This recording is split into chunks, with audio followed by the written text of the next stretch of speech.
Alors, dernière partie de Regard croisé, nous évoquions le Mali avant la pause et lui était en train de caricaturer la situation comme telle, comme si l'ONU voudrait faire voir au monde entier que le Mali et la Russie sont les deux pays à abattre. Et Lacmon a voulu réagir à cela. Oui, je n'avais pas fini mon analyse quand je le faisais avant que vous m'avez intercepté la parole. Oui. C'est pour dire, en fait, moi je suis tout à fait d'accord avec tout ce qui sont les co-débatteurs sont en train de dire. Oui. Je suis d'accord que la France et ses acolytes mettent un système d'exploitation de l'Afrique.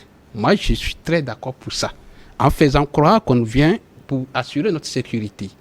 Mais reconnaissons que, une fois, l'armée française et ses acolytes ont du professionnalisme dans leur méthode de travail. Maintenant, le groupe Wagner, avec lequel M.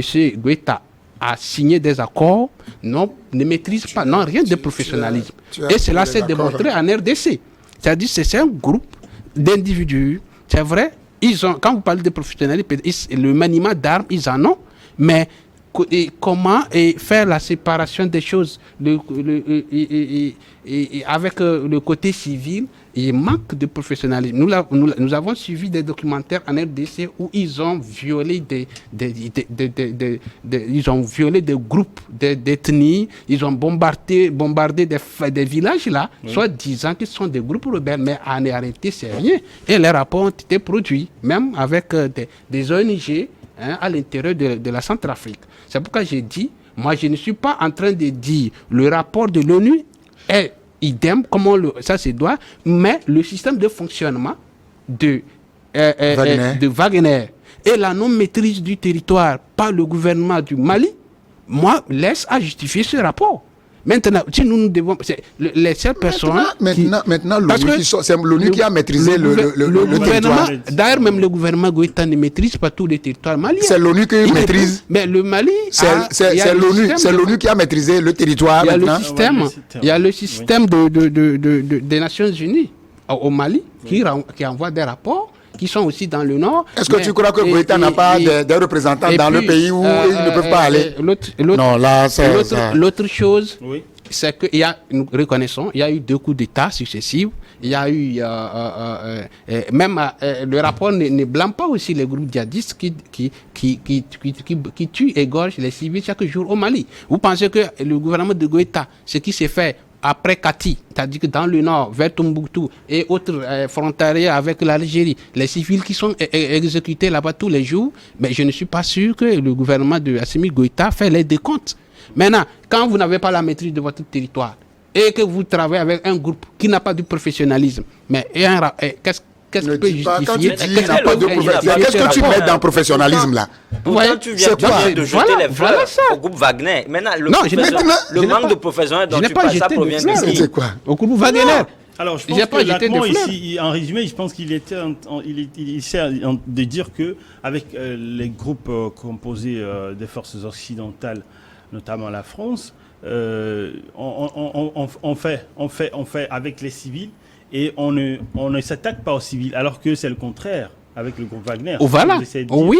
Peut-être je peux dire que pour un ou bien deux djihadistes, pour un ou deux djihadistes, entrer dans un village, le groupe Wagner peut bombarder tout ce village. C'est ce que j'ai dit. Mais avec la France, ce n'est pas comme ça. Ah bon? Bon, tu veux que la France revienne? Oui, tu veux que la France revienne? Non, c'est un exemple que j'ai donné. Et c'est cette différence. Non, justement, on veut repousser les djihadistes. Tu es pour la France. On perd plus de civils en résolvant les problèmes qu'avec l'intervention française. Voilà un peu la différence que je mets entre les deux groupes. Il faudrait faire très attention avec Wagner également.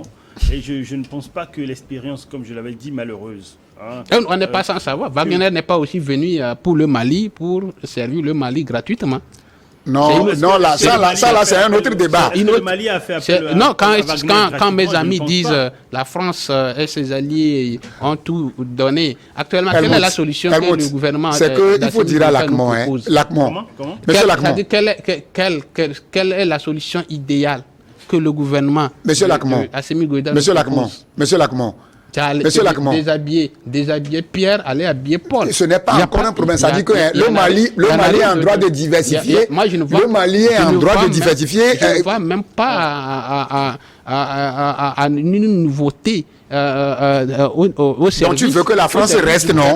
Tu veux que la France reste? J'aurais aimé voir les forces, pourquoi pas togolaises, aller intervenir là. Ils sont déjà là, mais qu'ils signent notre accord, comme il l'a fait avec Wagner, ou bien les forces nigérianes, les forces sud-africaines, égyptiennes, marocaines. Bon, heureusement que tu viens de reconnaître qu'au moins les forces togolaises peuvent. De la coopération sud-sud, elle est très importante. Et là, on comprendra que nous tous, nous avons fait fi à toute l'Europe. L'Europe qui exploite le monde noir. Le débat de ce soir avec le Togo, où une douzaine d'organisations de la société civile a déposé plainte jeudi, c'est-à-dire hier même, contre X auprès du parquet de Lomé dans la capitale togolaise, après le rapport de la Cour des comptes sur le fonds de gestion de riposte contre le Covid-19 pour l'année 2020. Ce rapport était sorti en début du mois dernier, c'est-à-dire en début, je pense, le 7 ou le 6 février dernier, et plus de 5 semaines après, on a l'impression que la détermination des Togolais à voir clair dans cette affaire s'est renforcée au point d'atterrir même en justice, Louis. Je sais pas pourquoi tu me donnes la parole. Non, mais parce que honnêtement, je crois que ces genres de sujets font partie de ce pourquoi je vous fuis pendant un bon moment. Parce que, ah bon? Oui, parce que la période est sensible. Et avec tout ce qui se passe dans le pays, je pense que personne ne souhaite plus se prononcer sur des sujets aussi épineux. Ça, il faudrait qu'on ait le courage de le dire. Vous êtes journaliste, vous savez à peu près ce que nous vivons et vous savez à peu près ce que nous endurons après publication, après analyse sur des sujets comme ça, surtout que quand vous voyez que le dossier, entre guillemets, est déjà classé. Maintenant, ce que j'ai peut-être envie de dire, c'est que je suis peut-être trop pessimiste parce que je me dis que cette plainte-là ne portera rien. Ça ne donnera rien. Je le dis parce que le débat a même déjà commencé à l'Assemblée nationale avec les explications données, fournies ici et là par les ministres concernés, les membres du gouvernement, le ministre en charge du commerce, le ministre également ici sur voilà, le ministre de la communication, le ministre a fait même des porte-parole du gouvernement, surtout quand vous voyez que le porte-parole du gouvernement, Christian Trimois, disait qu'on a mal analysé le rapport et que si les auteurs, ceux qui commandent ce rapport-là sont interpellés, ça veut dire qu'ils peuvent facilement être poursuivis pour diffamation et atteinte à la réputation. Donc, au Togo, on ne blague pas avec des choses comme ça. C'est-à-dire qu'on nous a mis la puce à l'oreille. Je ne suis pas d'accord quand tu... Non, je ne suis pas d'accord. Laissez-moi terminer. Est-ce que le ministre Trimon n'a pas dit que le rapport a été mal interprété et que si les auteurs ou bien les commentateurs de ce rapport-là étaient interpellés, il allait être poursuivi pour diffamation et atteinte à la réputation? Est-ce que ça n'a pas été dit? Vous me posez la question? Oui, je vous pose la question pour que vous voulez intervenir. Non, mais là, je prends la parole. En fait, votre introduction m'a donné du chair de poule. Mais on dirait que moi aussi, je suis dans un autre pays différent de ton pays. Non, mais ce que je dis, tu dis... Ça n'engage que moi. Nous avons peur de prendre la parole pour nous prononcer sur certains sujets. Mais non, moi je ne suis pas d'accord. Sur ce sujet-là, par exemple, parce qu'on nous dit que... C'est-à-dire que l'intervention ou bien le passage du gouvernement à l'Assemblée nationale nous fait croire que le dossier est classé. Est-ce que vous voyez? Parce qu'on nous a dit que le rapport a été clair et que c'est nous qui l'analysons mal, c'est nous qui le lisons mal, ce rapport. Donc ça veut dire que quand vous continuez à dire qu'il y a eu malversation, si vous continuez à dire que les fonds dédiés à Covid-19 n'ont pas été utilisés à bon escient, ça veut dire que vous créez d'ennuis, vous créez de problèmes. C'est-à-dire, ne soyez pas surpris que du jour au lendemain, la justice soit à vos trousses. Donc c'est pour ça que je dis que pour un sujet comme tel, je préfère me taire. Je préfère me taire parce que, vous me voyez, je suis trop jeune pour pouvoir affronter encore une justice togolaise. Est-ce que vous voyez? Donc c'est pour ça. Le gouvernement a réagi par rapport aux polémiques sur les réseaux sociaux et puis dans les médias également, en disant que la lutte contre le Covid-19 a été saluée par tous les acteurs, c'est-à-dire Oui, c'est ce que dit le gouvernement. Maintenant, je veux peut-être venir. C'est-à-dire que même à l'hémicycle où les députés se sont expliqués, il y a même des députés qui ne sont pas, et ça dit qu'ils n'étaient pas convaincus de l'explication donnée par la ministre. Vous avez par exemple un député comme l'honorable Abbas Kaboua qui a remis en cause justement les explications données et qui nous promettait ou bien qui nous a promis un déballage après. Donc ça veut dire qu'aujourd'hui, il y a ce que dit le ministre et il y a ce que dit la Cour des comptes, parce que c'est la Cour des comptes qui fait ce rapport. Oui. Et pour le commun des mortels, je suis même tenté de dire que on n'est pas convaincu des explications données, mais on est obligé d'avaler. Parce que nous sommes au Togo. Quand vous voulez continuer par regarder... Mais tu ne veux pas parler, mais tu prends goût. Oui. Monsieur Pinto, il y a cette réaction du gouvernement dont je parlais tout à l'heure sur après la polémique suscitée sur les réseaux sociaux et dans les médias qui Monsieur Pinto, oui. Après que les choses se soient un peu calmées liées au Covid-19, bien sûr, à Lomé un peu dans le pays aussi. Tous les acteurs, on était tous d'accord sur la manière dont le virus a été contenu.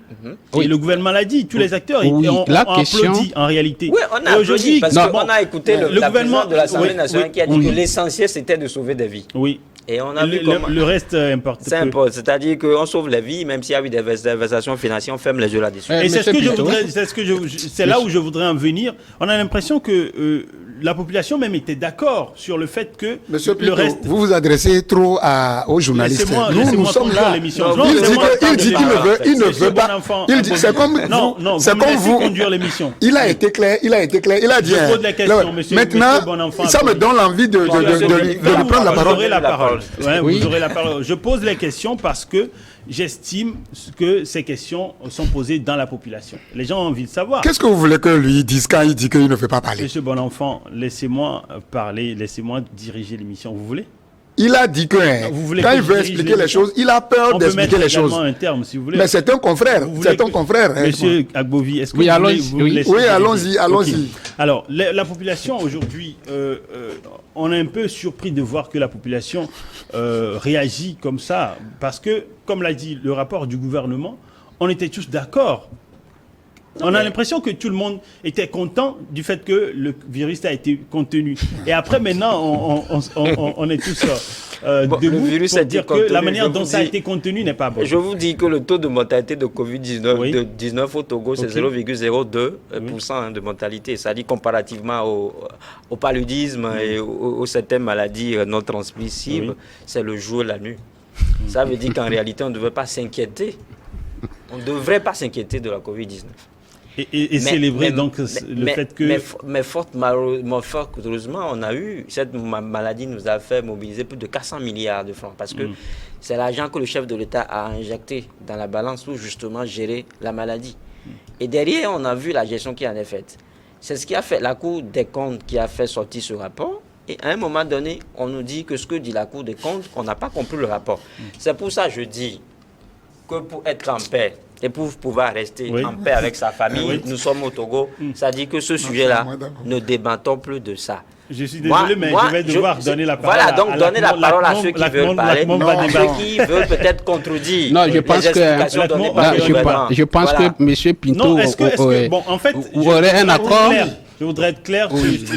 L'idée de ce plateau, il faut être clair là-dessus, ce n'est pas de contester ce rapport de la Cour des comptes ou bien la réaction du gouvernement. Mais ici, il est question de ces organisations de la société civile qui ont porté plainte contre X, parce que ne connaissant pas, selon eux, les responsables de ce qu'ils appellent une mauvaise gestion. Voilà. Et quelle est votre réaction? C'est là l'objet. Oui, c'est ce que j'ai dit. Je pense que depuis là, mon ami, lui, n'a pas d'argument pour dire. Il dit qu'il ne veut pas se prononcer. Non, je ne veux pas. Mais sauf que, avant de revenir me prononcer sur l'organisation de la société civile, on risque de m'accuser d'outrage. Non, je ne suis pas d'accord. Non, mais là, j'ai la parole. J'ai l'impression que tu mènes le débat. J'ai la parole.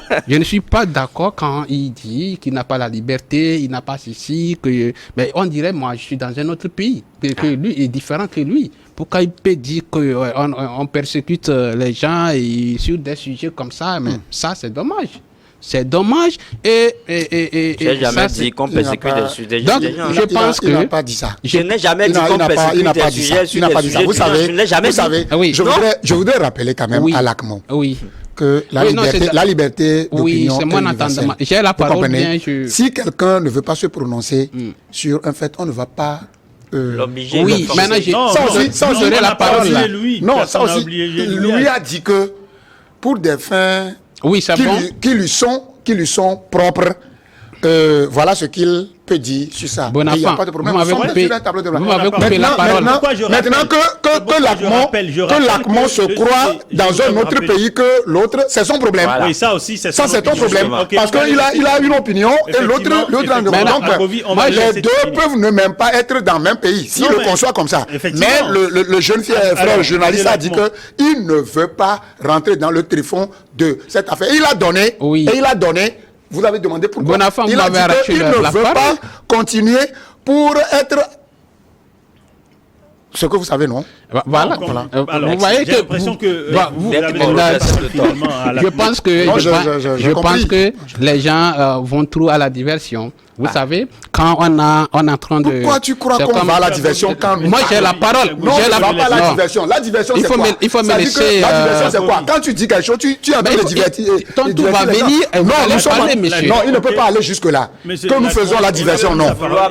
Ça dit que... Oui, je me... Voilà, le projet là. On ne fait pas de diversion. Nous disons des choses telles que nous les consentons. Il ne peut pas dire que nous faisons la diversion. Est-ce que la diversion vous est adressée, M. Bonafont? Nous pouvons parler, nous pouvons dire quelque chose concernant la chose. C'est pourquoi on nous a invités. Mais lui, dire que nous faisons la diversion, moi je ne suis pas d'accord. On a encore une dizaine de minutes. Oui. Je voudrais rappeler, comme je l'ai dit tout à l'heure, l'idée de ce sujet n'est pas de contester. Voilà. Non, si vous voulez, bien sûr, ça reste votre avis. Ma question n'était pas d'avoir votre contestation par rapport au rapport de la Cour des comptes, ni par rapport aux réactions ou à la campagne médiatique menée par le gouvernement à la suite des polémiques. Ma question, c'était de savoir, ces organisations de la société civile ont porté plainte aujourd'hui. Quel est ton regard sur ça? Parce qu'ils ne savent pas, selon eux, les auteurs ou bien l'auteur de la mauvaise gestion du fonds dédié à la lutte contre le Covid-19. Alors, quelles sont vos impressions par rapport à cette démarche des organisations de la question civile? Le reste...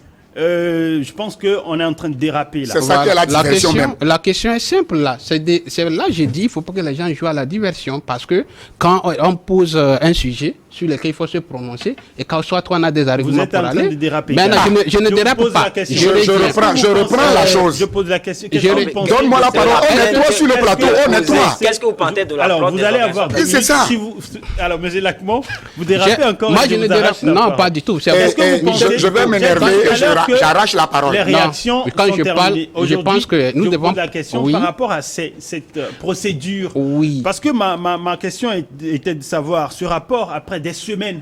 Aujourd'hui, on a l'impression qu'il y a beaucoup de Togolais qui ont encore envie de pouvoir voir clair dans cette affaire, au point où cette envie est allée en justice. Qu'est-ce que vous en pensez? Maintenant, pourquoi vous ne me laissez pas, en toute responsabilité, définir mon analyse? Pourquoi au début de l'analyse, vous m'arrachez la parole? Quand je parle de la diversion, vous savez la diversion vient d'où? Ok, allez-y. Mais il faut qu'on soit d'accord. Vous me donnez la parole, vous me laissez, j'ai fini mon analyse. Celui qui veut intervenir, la personne va prendre la parole. Mais lorsque je vois que tu veux me déraper, moi j'arrête ça. Les gens commencent par la diversion et laisser le sujet essentiel qui est de se prononcer sur ce que tu es en train de poser comme question. Vous savez, qu'est-ce que l'autre a dit?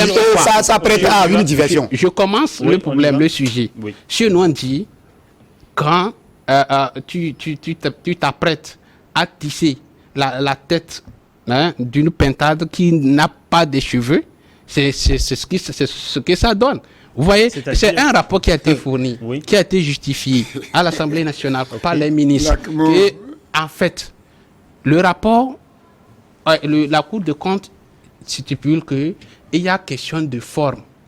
C'est-à-dire que dans certaines dans ce rapport, la Cour des comptes relève des insuffisances liées à certaines, comme la passation des marchés et autres, et maintenant, et d'autres questions qui n'ont pas été formalisées. Oui. Maintenant, les ministres, devant tous les Togolais, se sont présentés à l'Assemblée nationale, ont justifié qu'en cas d'urgence, il y a eu cette façon de ne pas respecter la procédure. Les procédures légales ne sont pas respectées. Mais cela n'a pas empêché la société civile à aller en justice. Non, voilà. C'est pourquoi j'ai dit, tout était clair. Et je ne vois pas. Donc vous ne voyez pas pourquoi. Voilà, c'est la façon dont j'ai dit. Je ne vois pas en quoi cette société, cette société civile est en train de porter plainte contre qui, pour justifier quoi alors? Vous voyez? Donc c'est pour dire que nous avons des questions cruciales au Togo où nous attendons les sociétés civiles, mais qui ne ressortent pas. Aujourd'hui, c'est un rapport de la Cour des comptes qui a été justifié par le gouvernement et par les membres du gouvernement qui se sont présentés dire en cas d'urgence, telle procédure n'ont pas été respectées. Et tout le monde, devant tous les Togolais, quelle est la cause ou la raison fondamentale d'une plainte, et c'est contre qui?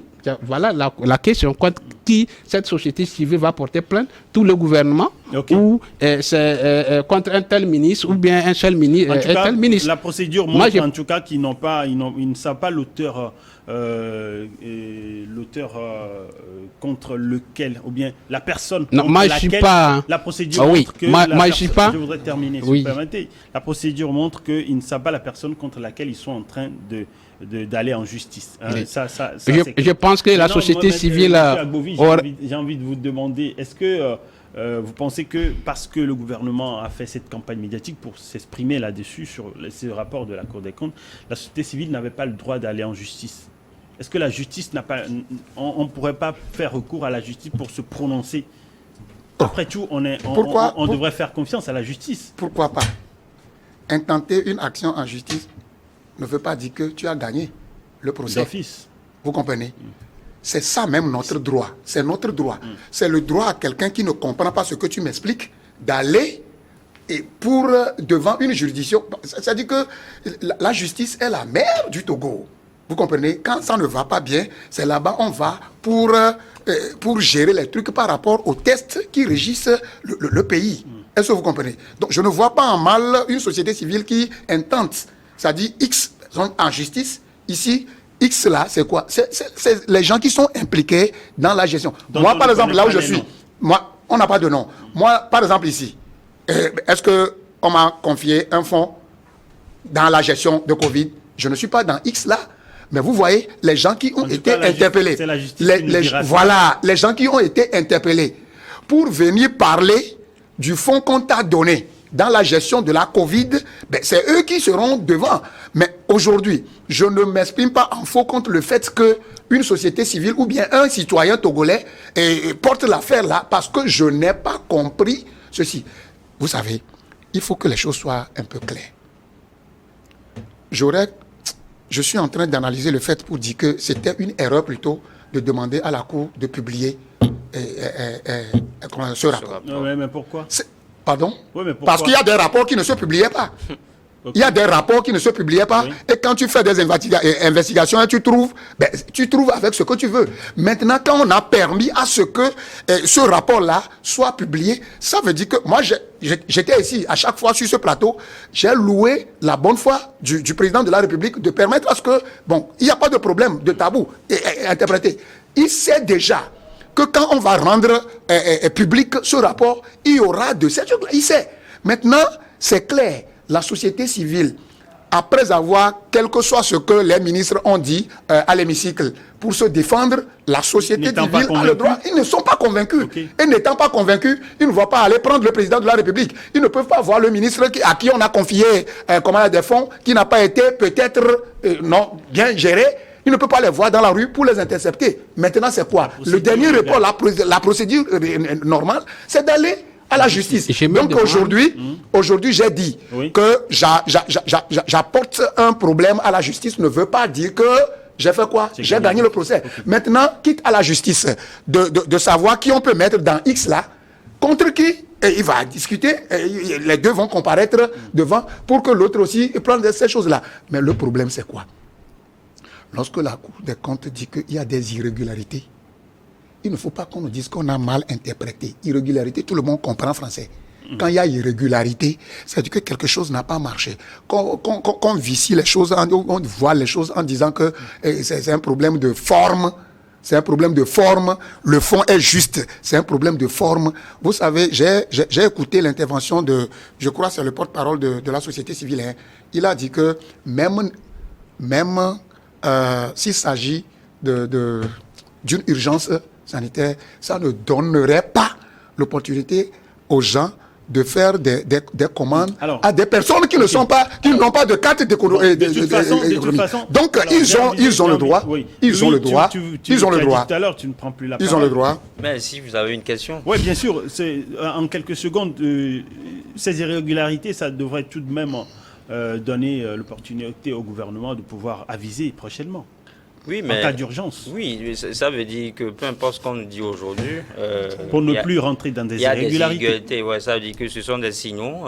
Ça doit peut-être amener le gouvernement à veiller au grain prochainement. C'est vrai que, comme vous voyez, le rapport même en soi ne prend qu'en compte les dépenses effectuées en 2020. Alors que, c'est-à-dire que la Covid... tout continue. Ça continue. Oui. C'est-à-dire que jusque-là, on n'a pas encore déclaré la fin de la maladie. Ça veut dire que nous attendons le rapport de 2021, de 2022 et peut-être de 2023. Oui. Okay. Donc, ça veut dire, c'est comme tu l'as dit, comme je le disais tantôt, c'est un rapport révélateur qui va amener l'État à être prudent prendre des dispositions prochainement. Voilà. Moi, je voudrais dire que cette société civile aurait demandé à chaque ministère de leur envoyer des rapports issus de leur audit interne. Quoi. Je trouve que les irrégularités dont fait la Cour des comptes est liée à la forme. La forme, moi j'ai essayé d'expliquer. Les passations de marché n'ont pas été respectées. C'est ça qui a amené. Il y a eu des étapes qui ont été brûlés. Et les ministres ont justifié. C'est une erreur de quoi que dans ce rapport-là, on peut dissocier le fond de la forme. Hein. En tout cas, aujourd'hui, visiblement, ces sociétés civiles ont jugé que la meilleure manière, c'est de pouvoir porter l'affaire en justice. On attend de voir ce que cela va donner. Mais on a des questions essentielles. Pas le choix. On devrait faire confiance à la justice. Et je pense que la justice pourrait se prononcer. On a des questions essentielles où on attend la société civile, mais malheureusement. Vous savez, une seconde. Si M. Lacmon sait qu'il y a des dossiers sur lesquels on peut se prononcer et que la société civile s'attache à Covid, ça veut dire qu'il en sait quelque chose. Merci téléspectateurs pour votre intérêt à cette émission et d'être resté en notre compagnie. Bonne suite de nos programmes, c'est une heure d'info.